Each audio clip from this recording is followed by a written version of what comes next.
Sassandra est une ville de 90 000 habitants au sud-ouest de la Côte d'Ivoire. Une ville au patrimoine important. La richesse de Sassandra, d'abord nous avons le patrimoine historique qui est les maisons coloniales et de deux, nous avons le patrimoine de pêche. Et la pêche est réellement économique.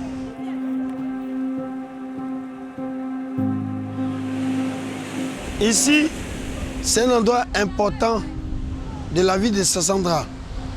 Je vous montre, d'abord je commence par la première prison de la ville de Sassandra.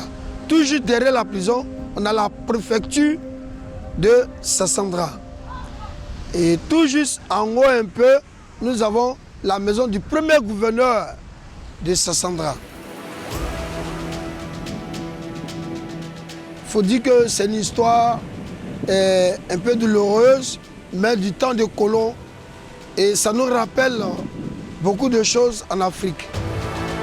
Et ça, c'est l'entrée, nous allons le visiter. C'est en deux temps la maison du gouverneur, du premier gouverneur. Vous voyez tout juste, c'est l'escalier qui monte vers là-haut. C'est des choses qui marquent l'histoire à Sassandra. L'escalier est fatigué et vous voyez, Bassam, au contraire, tout a été renouvelé. Vous voyez, là même c'est versé, c'est déjà cassé.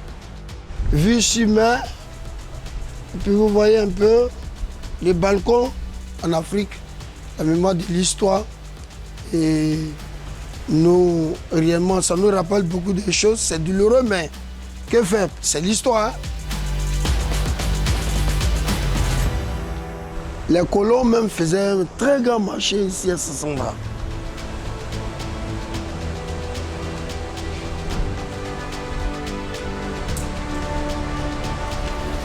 Tout est pourri.